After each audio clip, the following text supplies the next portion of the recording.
It is time to talk about the money. So earnings, Upwork fees, that sort of thing. So how much is going to go in your bank account when you're doing the work? And what's the right strategy when you're considering all of these things?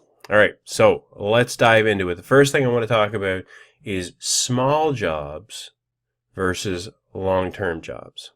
So small jobs, you could define a small job as a low amount that you'll get paid, or it could be a decent amount of money, but it's once you do it, it's over and there's no more work. Where a long-term job is you do maybe a defined project up front, but there's an opportunity this is going to go on for months or years, or turn into an even bigger financial opportunity on a weekly basis. All of those things. So let me show you a couple of examples. And we're going to go into an entire section of this course about looking for work. But I want to point out the impact that small jobs versus long-term jobs when it comes to money. So you want to be thinking about a strategy. Do I want to get a whole bunch of little jobs for $100, $300, $400, $500, $600? They're done and they're over. Or do I want to consider trying to get a few long-term jobs, or maybe 5 long-term jobs with 5 clients that just keep going forever and ever? So there's advantages and disadvantages to each. So here's what I would consider a small job and what it might look like. Someone that's looking at spending $400 or somewhere in that range, $400, and they've got a website made. Please see the file attached to get a general idea what needs to get done, and don't hesitate to reach out. And so most likely when you dive into this further, you're going to say we need this, this, this, and this done to complete our website, the end. And that's sort of basically it. So it might be worth digging in a little further to see if there's a long-term opportunity, but I don't really see any indication that this is long-term. And in fact, if you go down here, project type, it says one-time project. Now, that said, once you start a relationship with someone, they may want to hire you for other things. And these are all things you can find out as you go into conversations with folks. But I think it's a good idea to be looking for them as you're browsing through and searching through some of the jobs that have been posted. So to me, this one looks and feels and smells like a small job, short-term sort of opportunity. Then I look at this one over here, manage social media marketing for 3 websites. And just the title makes me think, okay, well, maybe this is 3 websites, it's marketing, it's probably ongoing.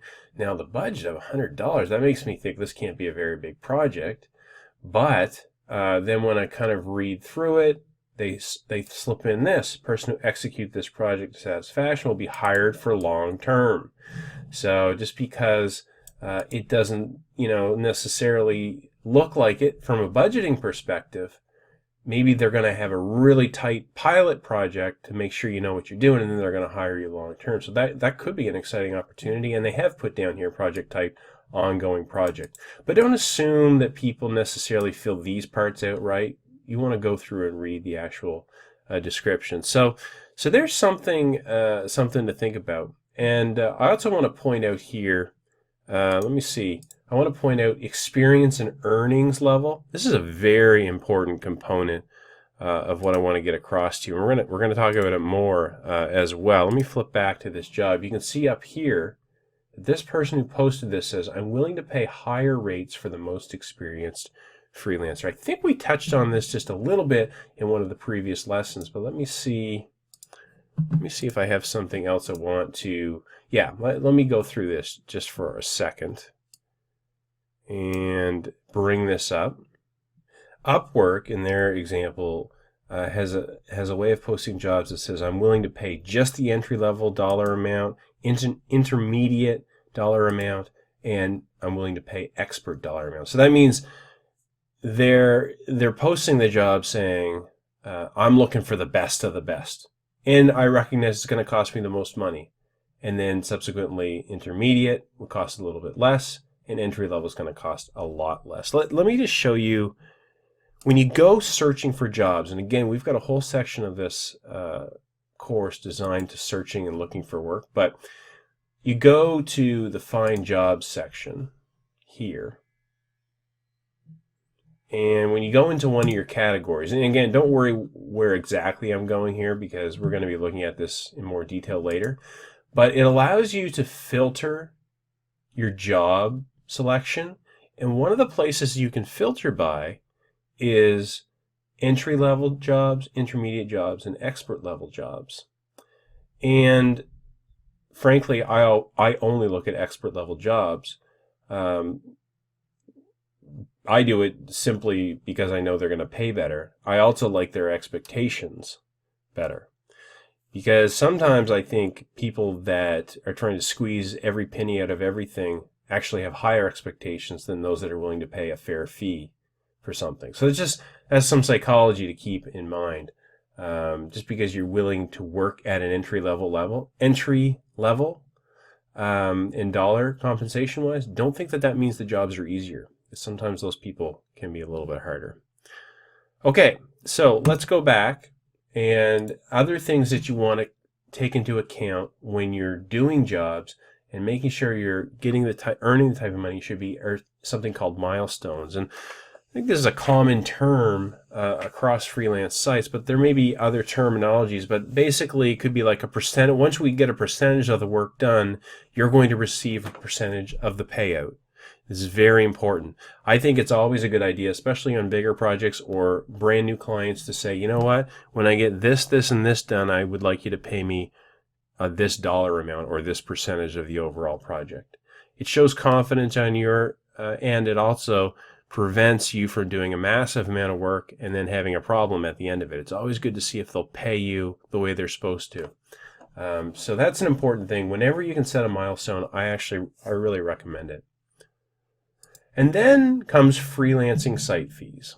And if you've done work on freelancing websites, you can really freak out about how much money Upwork or Freelancer, or I'm trying to think of some of the other freelance sites at the top of my head, and what percentage of the job, the income they take. So if you get all hung up on this isn't fair, how dare they take 10% of the money that I earned, or 5%, or 20%, like, it just seems crazy. What I'm actually going to suggest is don't stress it. Okay? Now, the truth is, as of this recording, Upwork's made some changes to the fees that they charge, and because all of these freelance sites, or virtually all of them, are going to take a percentage of every single dollar that you earn. And whether you think that's fair or not, I would say it is fair because they're building these entire communities. But regardless of what you think about how fair or not it is, don't stress it. Here's what I mean, and this is what's really worked for me, is develop your own relationships with clients. So the value that Upwork, Freelancer.com, other sites like this, the value they bring is they help establish trust between a freelancer like us and someone like that is posting a job. And they hold the money in what's called an escrow account. So the person that's hiring you has to actually fund the project, but you don't get the money. And I know many of you are already familiar with this. But then money has to be released once you both come to an agreement. So it helps facilitate this trust in building that relationship. And so I think they deserve money for that. But frankly, I'm not going to keep a relationship going for years and years and years and continue to pay freelancing websites a percentage of the money. Now, you may think that you should, and if you never really have trust with that client, then I guess it's a good idea. I think it would be crazy to not progress that relationship. And I mean, how do you propose this? So I propose it pretty simply. When I'm having an actual conversation over the phone or on Skype, or on a communication method outside of the freelance job, I say, once I trust the person, I say, you know what, listen, why are we giving a percentage of this to the freelance site? I trust you, you trust me. Why don't we set it at this dollar amount? You pay me through this, whatever method you come up with, checks or PayPal or whatever.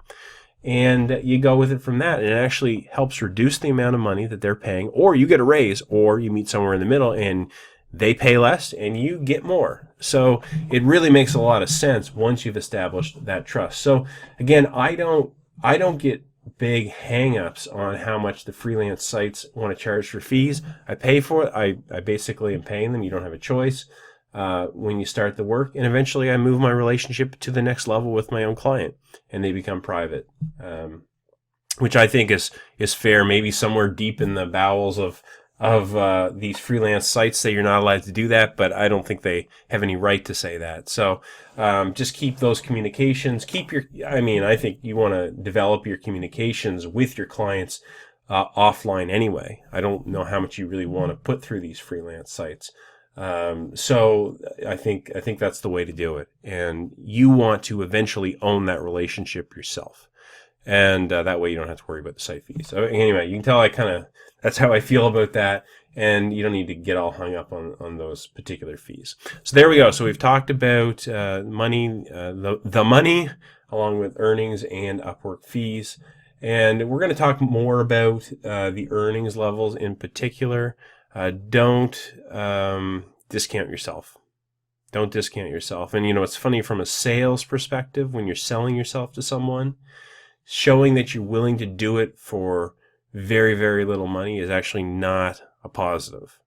To me, it shows a lack of confidence, and I frankly don't want to work for people that aren't willing to pay me a decent amount of money anyway. So anyway, I could go on and on, but I won't. That's the end of this one. We'll see you in the next lesson.